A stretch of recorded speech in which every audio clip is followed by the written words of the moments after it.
If you are working as a system administrator, तो ये जो इशू आज हम बात करने वाले हैं, ये कभी ना कभी आपको भी फेस करने को मिला होगा एंड आपने भी बहुत सारे ट्रबल शूटिंग परफॉर्म किए होंगे इससे रिलेटेड।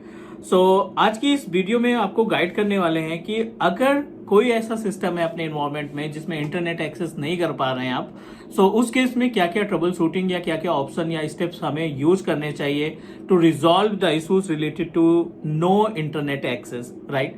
तो एजेंडा बिल्कुल क्लियर है, दोनों तरीके से बात करेंगे, चाहे वायरलेस नेटवर्क हो या वायर्ड नेटवर्क हो, दोनों पार्ट में डिस्कस करेंगे। एजेंडा हमारा है system no internet access, right. आपके इन्वायरमेंट में जो डिवाइसेस लगी हैं उसमें इंटरनेट एक्सेस नहीं हो पा रहा है। सो क्या क्या इश्यूज हम क्या क्या हम प्रोसीजर फॉलो करेंगे टू रिजॉल्व इट। हम मूव करते हैं अपने डेस्कटॉप पे यानी स्क्रीन पे और आपको गाइड करते हैं कि क्या क्या प्रोसीजर आपको इस्तेमाल करना पड़ेगा। उसके पहले अगर आप नए हैं यूट्यूब चैनल पे हमारे और टीच मी क्लाउड की वीडियो पहली बार देख रहे हैं तो do subscribe, because Teach Me Cloud एक single technical training based YouTube channel है जो आपको 100% लाइव प्रैक्टिकल की वीडियो प्रोवाइड करता है, वो भी बिना किसी स्टेप को स्किप किए हुए। आ जाते हैं हम अपने व्हाइट बोर्ड पे या ब्लैक बोर्ड आप बोल सकते हैं, और एजेंडा हमने पहले मेंशन कर दिया है यहाँ पे नो इंटरनेट एक्सेस, और इसको दो पार्ट में कैटेगराइज कर लेते हैं, राइट। इसको दो पार्ट में कैटेगराइज कर लेते हैं। एक, अगर आपका इन्वायरमेंट वायरलेस नेटवर्क है तो उसकी ट्रबल शूटिंग थोड़ी सी अलग होगी। वायरलेस नेटवर्क के लिए आपको कुछ अलग स्टेप इस्तेमाल करने पड़ेंगे, और अगर आपका इन्वायरमेंट वायर्ड नेटवर्क पे है, ठीक है, तो उसकी ट्रबल शूटिंग आपको अलग तरीके से मैनेज करनी पड़ेगी। क्लियर है? तो दोनों पे बात कर लेते हैं। एक डायग्राम के थ्रू आपको समझाने की कोशिश करते हैं कि मान लीजिए ये अपने पास कुछ सिस्टम्स लगे हैं, मे बी लैपटॉप है या डेस्कटॉप है, जो वायरलेस यानी किसी एक्सेस पॉइंट के थ्रू कम्युनिकेट कर रहे हैं। This is the access point, जिसको हम रूटर बोलते हैं, WiFi router, sorry Cisco router नहीं है ये, या फिर आप बोल सकते हैं एक्सेस पॉइंट, ठीक है। ये हमारा एक्सेस पॉइंट है या फिर आप इसको रूटर बोल सकते हैं। हर एक डिवाइस वायरलेस बिना किसी वायर के थ्रू इससे कम्युनिकेट कर रही है। अब क्वेश्चन ये आता है कि अगर हमारे वायरलेस नेटवर्क के अंदर कोई ऐसी डिवाइस है, 3 मशीनें जो हैं उस पर इंटरनेट चल रहा है, और आपकी जो पहली मशीन है उसके ऊपर इंटरनेट का एक्सेस नहीं हो पा रहा है, आप कोई भी वेबसाइट नहीं ओपन कर पा रहे हैं, तो इसके लिए क्या क्या प्रोसीजर, क्या क्या ऑप्शंस आप इस्तेमाल करेंगे, क्या क्या स्टेप्स आप यूज करेंगे to resolve the issues related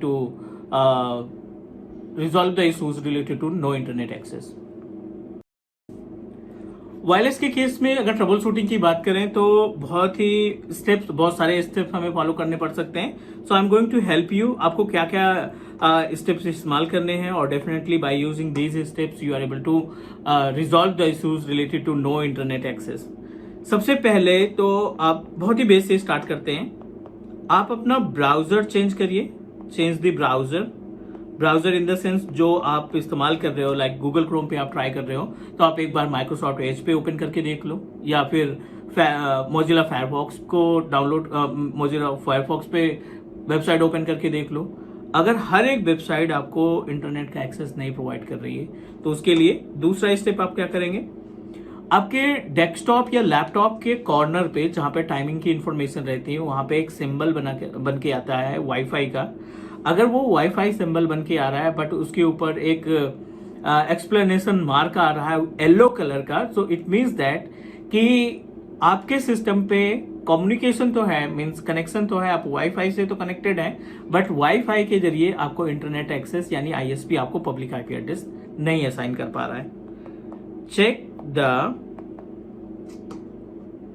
task bar of, ठीक है, आप क्या करेंगे, आप टास्क बार ऑफ डेस्कटॉप या लैपटॉप जो भी आप इस्तेमाल कर रहे हैं, आप डेस्कटॉप पे यूज कर रहे हैं या फिर लैपटॉप यूज कर रहे हैं, उसका टास्क बार आप चेक करेंगे। If it is showing like as, अगर आपको एक्सप्लेनेशन मार्क्स आ रहा है उसमें येलो कलर का, so definitely you need to proceed for the second step, third step. आप CMD ओपन करेंगे और CMD पे C ड्राइव पे जाके IP कॉन्फ़िग स्लैश करके रिलीज, और उसके बाद सेम कमांड आप इस्तेमाल करेंगे IP कॉन्फ़िग रिन्यू चला देंगे, ठीक है, IP config slash release and slash renew आप रन कर देंगे। ये दो कमांड चलाने के बाद चांसेस है कि आपका जो सिस्टम है उस पर इंटरनेट आना स्टार्ट हो जाएगा। कमांड चलाने के बाद भी अगर आपको अपीपा आईपी एड्रेस मिल रहा है, आप जाएंगे CMD पे और टाइप करेंगे ipconfig, और अगर आपको आईपी एड्रेस मिलती है 169.254. एनी नंबर हो सकते हैं, कुछ भी हो सकता है यहाँ पे लाइक दिस। अगर ये आईपी एड्रेस मिल रहा है, इट मीन्स दैट कि आपका जो वाईफाई रूटर या एक्सेस पॉइंट है ना, वो आपको इंटरनेट के जरिए आईपी एड्रेस नहीं असाइन कर पा रहा है। So in this case what you need to do, आप अपना जितना भी कनेक्शन है, जो भी वायरलेस कनेक्शन है, जो नेम सेव करके हैं, उन नेम को आप रिलीज करेंगे, मीन्स डिलीट करेंगे, और आप अपने credential, user ID and password के थ्रू फिर से आप अप्लाई करेंगे कनेक्टिविटी प्रोवाइड करने के लिए। 5वां स्टेप आप क्या यूज करेंगे, रीजॉइन सेम इंटरनेट। आप क्या करेंगे, रीजॉइन सेम इंटरनेट, यानी जो एक्सेस पॉइंट है ना, APN नेम है, उस APN नेम से आप फिर से कनेक्टिविटी स्टैब्लिश करेंगे। देन ये सब करने के बाद भी अगर इशूज आता है तो you just need to verify, आपका इथरनेट जो कार्ड है, वायरलेस कार्ड है, उसको आप एक बार अनइंस्टॉल करेंगे और इंस्टॉल करके चेक कर लेंगे। These all are the steps which are applicable for the wireless network solution. अगर आप वायरलेसली नेटवर्क को रिजॉल्व करना चाहते हैं, इशूज को रिजॉल्व करना चाहते हैं, तो you can just follow these steps. अगला पॉइंट है अपने पास, अगर वायर्ड नेटवर्क है तो वायर्ड नेटवर्क किस तरीके से होगा, इट लुक लाइक दिस।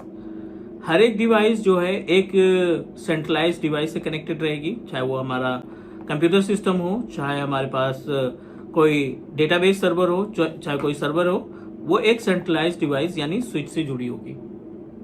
अब यहाँ पे जो स्विच है वो एक तरीके से मीडिएटर की तरह काम करेगा, जो सबको आईपी एड्रेस प्रोवाइड करेगा, और यहाँ पे ISP का कनेक्शन। अगर ये इशू किसी इंडिविजुअल मशीन में है, इस मशीन में नो इंटरनेट, बाकी के सिस्टम में इंटरनेट एक्सेसिबल है, ठीक है, एक इंडिविजुअल मशीन में इंटरनेट एक्सेस नहीं है, तो उस केस में इट मीन्स दैट इंटरनेट की कोई इशू नहीं है, ISP अपनी तरफ से इंटरनेट प्रोवाइड कर रहा है और एवरीथिंग इज ओके, केबल भी हमारे सबके पास ओके हैं, तो इंटरनेट की तो प्रॉब्लम है नहीं। यहाँ पे आप क्या करेंगे, सबसे पहले चेक इथरनेट केबल, जो आपके सिस्टम में केबल है उस इथरनेट केबल को चेक करिए, रिकनेक्ट करिए, इसको एक बार रिमूव करके फिर से रिकनेक्ट करिए, और try to check it again browser पे, किसी ब्राउजर पे, या फिर गूगल को पिंग कराकर आप चेक कर सकते हैं CMD से। Then again same procedure, check the icon of computer which is available in task bar. जो टास्क बार में कंप्यूटर का आइकॉन होता है ना, उस आइकॉन को चेक करेंगे, और अगर उसमें कोई भी क्रॉस कनेक्शन या एक्सप्लेनेशन मार्क्स आ रहा है तो उस केस में you need to verify the IP address that you are getting. तो आप क्या करेंगे, ipconfig एग्जीक्यूट करेंगे, और ipconfig के बाद अगर आपको अपीपा आईपी एड्रेस यानी 169.254 या समथिंग आईपी एड्रेस असाइन हो रही, इट मीन्स दैट आपका जो इन्वायरमेंट है, आपके इन्वायरमेंट में जो DHCP सर्वर है वो आपको आईपी एड्रेस असाइन नहीं कर पा रहा है, that's why you are getting APIPA address. तो इसका सोल्यूशन क्या है, नंबर 4, ipconfig रिलीज करेंगे और दूसरी बार ipconfig रिन्यू करेंगे, ठीक है, ipconfig release and ipconfig release renew. Number 5, इसके बाद भी सोल्यूशन नहीं मिल रहा है, इंटरनेट नहीं एक्सेस कर पा रहे हैं, so what you need to do, next step you need to follow to resolve the no internet access from on your machine. Check network cable. If possible, आप उस नेटवर्क केबल को replace करके देख सकते हैं, जो IO पोर्ट की तरफ लगा है और आपके सिस्टम पे लगा है, लैपटॉप या डेस्कटॉप पे, उस केबल को चेंज करके देख सकते हैं, चेंज द केबल, ठीक है। These all are the steps that you need to use to resolve the issues related to the no internet access. आप ये स्टेप फॉलो करेंगे, definitely you are able to resolve the issue of no internet access in any computer. साथ ही साथ ये question आपका interviewer भी बहुत बारी पुटअप करता है, So make sure that you have a much idea about, make sure that you need to describe each and every part according to that. जैसे हमने अभी डिस्कस किया, इसी फ्लो में आप डिस्क्राइब करेंगे, एक एक स्टेप आप डिस्क्राइब करेंगे. अगर ऐसी कोई सिचुएशन आती है नो इंटरनेट एक्सेस की, so you need to follow the same step. उम्मीद है कि ये वीडियो आपको पसंद आई होगी. Please do subscribe and give your valuable feedback. Comment में ड्रॉप करिए अपना feedback and definitely will try to implement your feedback and suggestion. Take care guys and do subscribe your on Teach Me Cloud YouTube channel. Bye.